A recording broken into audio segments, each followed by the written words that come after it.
હું આશિષ નાયક, additional city ઇજનેર, સુરત મહાનગરપાલિકાના સેન્ટ્રલ ઝોનના વડા અધિકારી તરીકે નાસિરનગર વિસ્તારમાં કરવામાં આવેલી કાર્યવાહી અંગે છેલ્લા કેટલાક દિવસોથી વિવિધ સોશિયલ મીડિયા પ્લેટફોર્મ, કેટલાક સમાચાર માધ્યમ અને અન્ય માધ્યમો દ્વારા પ્રસારિત કરવામાં આવેલ ભાવનિક માહિતી અંગે જણાવું છું કે નાસિરનગર તરીકે ઓળખાતા વિસ્તારમાં સુરત મહાનગરપાલિકાની ટીમ તારીખ 30/5/26ના રોજ ડિમાર્કેશન અને રોડ ખુલ્લો કરવાની કાર્યવાહી માટે ગયેલ હતી, જે સુરત મહાનગરપાલિકાના હક સંપૂર્ણપણે કાયદાકીય જોગવાઈ અને પ્રવર્તમાન નિયમો અનુસાર હતું અને આ કામગીરી માટે સુરત મહાનગરપાલિકા સંપૂર્ણપણે અધિકૃત હતું.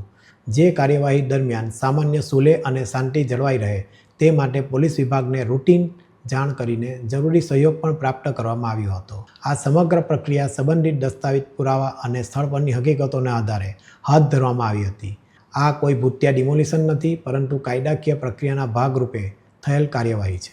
આ કામગીરી દરમિયાન થયેલી ઘટનાને લઈને માનનીય મ્યુનિસિપલ કમિશનર દ્વારા એક તપાસ સમિતિની રચના કરવામાં આવી છે. ડિમોલિશન સંબંધિત તમામ મુદ્દાઓ અંગે નિષ્પક્ષ તપાસ ચાલી રહી છે. આ તપાસ પ્રક્રિયાને સંપૂર્ણ સહયોગ અમે આપી રહ્યા છે. તેમ છતાં દુર્ભાગ્યવશ કેટલાક કહેવાતા આગેવાનોએ આ મુદ્દાનો દુરુપયોગ પોતાના અંગત સ્વાર્થ અને રાજકીય લાભ માટે કરી રહ્યા હોય તેવું જણાઈ રહ્યું છે.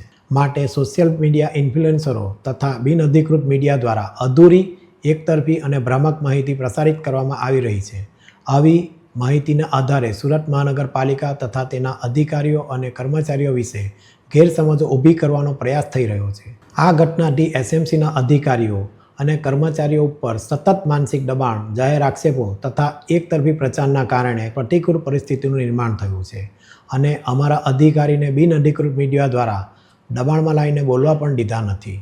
આ પરિસ્થિતિના કારણે અમારા કર્મચારીઓ ભારે માનસિક તણાવનો સામનો કરવો પડ્યો છે અને તેઓ આરોગ્યલક્ષી કારણોસર રજા મૂકવા મજબૂર બન્યા છે. અમે તમામ નાગરિકો, મીડિયા પ્રતિનિધિઓ અને સંબંધિત પક્ષોને વિનંતી કરીએ છીએ કે તેઓ કોઈપણ પ્રકારની અપ્રામાણિક અથવા ભ્રામક માહિતી પર વિશ્વાસ ન કરે અને તપાસ સમિતિના સત્તાવાર તારણોની રાહ જુએ.